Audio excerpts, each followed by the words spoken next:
Hello students, मैंने इससे पहले द्विघात समीकरण का 2 पार्ट बनाया था जिसमें मैंने आपको मूल की प्रकृति के बारे में समझाया था। आज मैं मूल ज्ञात करना बताने जा रहा हूं और वो भी द्विघात सूत्र द्वारा। मैंने इससे पहले भी बताया था कि मूल जो है 3 तरीके से आप बना सकते हो।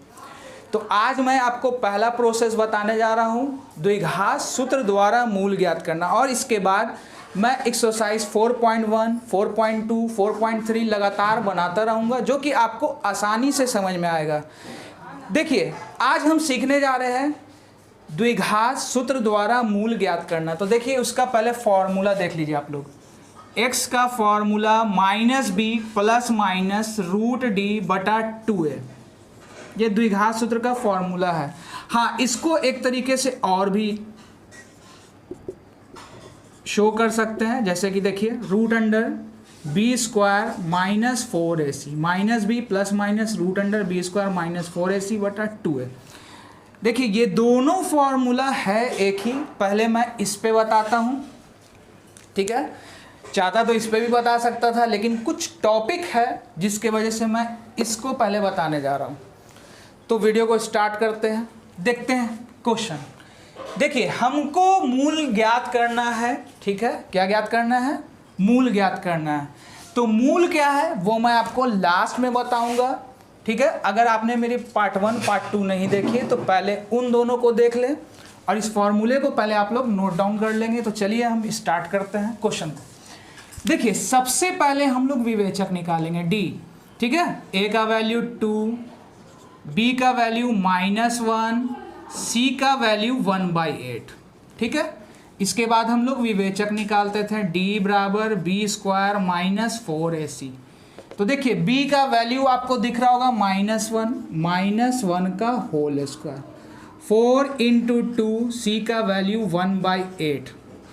तो 1 का स्क्वायर 1 होगा, और पहले भी बता चुके हैं किसी पे पावर सम संख्या हो वो हमेशा पॉजिटिव साइन देता है। आइए, ये 8/8 हो गया। 8 के टेबल में 8 कितनी बार में? 1 बार में, ठीक है। तो 1 में 1 गया 0। मूल वास्तविक और बराबर है। मूल वास्तविक और बराबर है। मूल की प्रकृति हम लोग जब निकालते थे तो यहाँ तक आपको सिखाया था। मैंने इसको क्यों लिखा है उसका रीज़न आपको लास्ट में। देखिए, अब हम निकालेंगे द्विघात सूत्र का फॉर्मूला। अगर हमको मूल ज्ञात करने के लिए दे, मूल की प्रकृति यहीं तक निकलेगी। हमको क्वेश्चन करा मूल ज्ञात करने के लिए, तो अब हम यहाँ लगाएंगे x बराबर -b प्लस माइनस √d/2a, ठीक है। अब ध्यान से देखिएगा, माइनस था, माइनस दिया। b का वैल्यू कितना है? -1, सो यहाँ -1 लिखा, प्लस माइनस √d का वैल्यू 0 लिख दिया। 2a का वैल्यू 2 था, 2 लिख दिया, ठीक है। Minus minus plus, plus minus √0 का वैल्यू 0 होता है, 2 दूनी 4। अब यहाँ पर से हम x का 2 वैल्यू लेंगे। एक प्लस के लिए समझ लीजिए कि निगेटिव है ही नहीं, 1 + 0/4, और एक यहाँ पे लिया 1 - 0/4। तो x अगर 1 में 0 जोड़ते हैं तो 1 होता है, 1/4। 1 में 0 घटाते हैं तो ये भी मेरा 1/4। देखिए, यहाँ पर मैंने इसको इसलिए लिखा था ताकि आपको एक बात समझा सकूँ। देखिए, मूल वास्तविक और बराबर है। ये बराबर होने के कारण इस x का वैल्यू दोनों जगह क्या आ रहा है? सेम आ रहा है। अगर असमान होता तो दोनों x का वैल्यू अलग अलग आता। ये मूल वास्तविक और क्या था? बराबर था। इस वजह से इसका दोनों वैल्यू मेरा क्या निकला? सेम आया, मूल वास्तविक और बराबर होने के कारण। चलते हैं अब अपने नेक्स्ट क्वेश्चन की तरफ।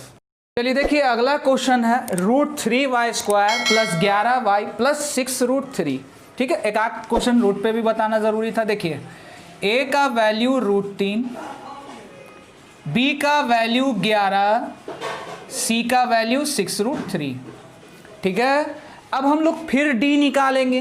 तो d का फॉर्मूला b² - 4ac, ठीक है। इन सब के बीच गुना है, 11 का स्क्वायर 4 इंटू रूट 3 इंटू 6√3, ठीक है। तो 11 का स्क्वायर 121 माइनस 6 चौके 24, √3 को √3 से गुना करेंगे 3, 121 24 23 हो गया 72। आप ऐसे भी कर सकते हो, 3 जगह पर रख दो, बचा 1, 3 दूनी 6 7, घटाया कितना बचा 49।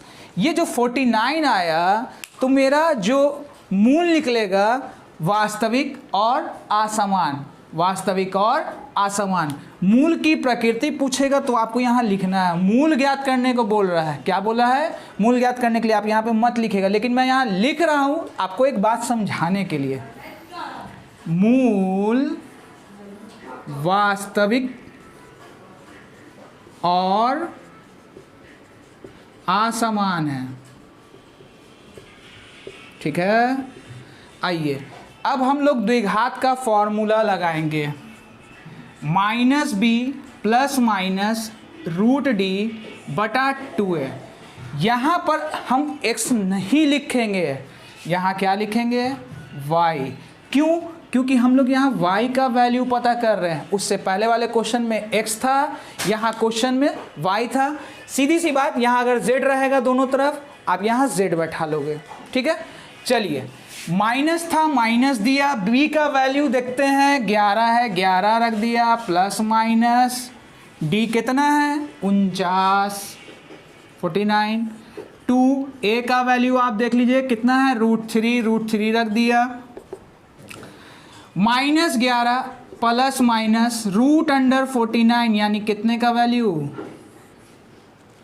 ठीक है। इसका स्क्वायर रूट जो निकला कितना निकला 7। चलिए 2√3।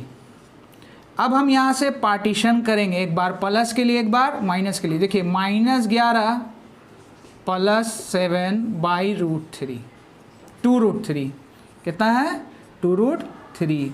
एक बार प्लस के लिए, अब एक बार माइनस के लिए, -11 -7/2√3, ठीक है। अब आइए minus plus -2/√3, minus minus plus 18, जो अंक बड़ा हो उसके आगे का साइन लेते हैं, ठीक है। अब आइए, आप देखते होंगे कि 2 के पहाड़े में 4 आता है, तो हमने इसको 2 से कैंसिल कर दिया, यानी y का वैल्यू आया -2/√3, ठीक है। आइए 2 के टेबल में कितनी बार में 9 बार में माइनस, अब एक काम कीजिएगा, इसका परिमयकरण कर दीजिएगा √3। देखिए यहाँ 3 है, 3 के पहाड़ में 2 नहीं आता है, 3 के टेबल में 9 आता है, इस वजह से हम इसका परिमयकरण करेंगे। तो देखिए परिमयकरण के लिए हम क्या करते हैं, हम दूसरा दिमाग लगा रहे हैं। 9 है ना, 3 को अगर हम 3 से गुना करते हैं तो कितना होता है 9 ना। तो हम एक काम करते हैं √3 इंटू √3 ले लिया बटा √3। 3 ये वाला देखिए माइनस था, माइनस रखा, 3 रखा, √3 को √3 से गुना करते हैं तो 3 होता है, और 3 तिहाई 9 होता है, ठीक है। इस रूट को इस रूट से उड़ा दिया, तो y का वैल्यू मेरा कितना निकला -3√3। इसका आंसर हो जाएगा। और देखिए मैं क्या बताना चाह रहा था, मूल वास्तविक तो है लेकिन असमान है, इस वजह से यहाँ y का वैल्यू दोनों अलग अलग आ रहा है। इसका आया -2/√3, इसका आया -3√3, ठीक है। नीचे थोड़ी जगह कम थी, इस वजह से वहीं पे छोड़ दिया है। और चलते हैं अब अगले क्वेश्चन की तरफ। चलिए अगला क्वेश्चन है s² प्लस 2√3x - 1 = 0। अब आप यहाँ पे देख रहे हो a का वैल्यू, b का वैल्यू, c का वैल्यू मैंने लिख दिया, d का फॉर्मूला b² - 4ac। चलिए तो 2 का स्क्वायर 4, ये स्क्वायर ये रूट कट गया 3, 2 का स्क्वायर 4, ये स्क्वायर ये रूट कट गया 3। चलिए minus minus minus minus plus, 4 एकम 4, 4 तिये 12, 12 4 16, ठीक है। अब हम लोग निकालेंगे वही, यहाँ x है तो हम x लिखेंगे, -b plus minus √d/2a, minus b का value 2√3 plus minus root under 16, A का वैल्यू 1, आइए -2√3 प्लस माइनस रूट अंडर 16 का वैल्यू आप जान ही रहे हो कितना होगा 4, 2 1 जा 2। अब हम यहाँ पे से पार्टीशन करेंगे कितनी बार, 2 बार, एक प्लस के लिए एक माइनस के लिए, ठीक है। तो -2√3 प्लस 4/2 -2√3 -4/2, ठीक है। अब अगर आप ध्यान दें तो आपको यहाँ पर एक चीज़ दिख रहा होगा कि इन दोनों में कॉमन कौन हो रहा है 2, तो -√3 2 के पहाड़े में 4, 2 बार में बटा 2, ये 2 कट गया, तो x का वैल्यू आया -√3 प्लस 2। आइए सेम प्रोसेस पे इन दोनों में कॉमन 2, तो -√3 2 के पहाड़ में 4, 2 बार में 2 बटा 2, ये 2 कट गया, x का वैल्यू आया -√3 -2, ये मेरा क्या हो गया दोनों आंसर। हाँ, करने को आप ये भी कर सकते हो कि माइनस जैसे कॉमन करोगे तो अंदर का साइन चेंज हो जाएगा, ठीक है। अगर आप इधर करोगे तो अंदर का साइन माइनस हो जाएगा, या इतना ही आप छोड़ सकते हो। चलते हैं अब अपने नेक्स्ट क्वेश्चन की तरफ। देखिए अगला क्वेश्चन है 2s² - 3x + 4 = 0। a का वैल्यू, b का वैल्यू, c का वैल्यू लिख दिया, d b² - 4ac, b की जगह मैंने बैठा दिया -3 का स्क्वायर 4, a का वैल्यू 2, c का वैल्यू 4, 3 का स्क्वायर 9, 4 दूनी 8, 8 चौके 32। चलिए तो प्लस माइनस होगा, ठीक है। आइए प्लस माइनस कर दिया, जो अंक बड़ा था उसके आगे का साइन रखना है, 32 बड़ा था इसलिए माइनस का साइन। चलिए इतने में से इतना घटाया -23 आया, ये क्या आया, मूल काल्पनिक आया। और जब मूल काल्पनिक आएगा तो आप लोग समझ लेना कि इसका मूल ज्ञात नहीं होगा। तो यहाँ पे लिखिए, अतः मूल संभव नहीं है।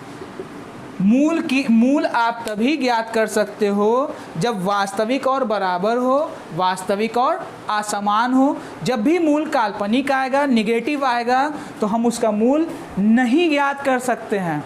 आज के लिए इतना ही, और नेक्स्ट टॉपिक जो मैं बताने वाला हूँ एक्सरसाइज 4.1। चलिए आज के लिए इतना ही, धन्यवाद।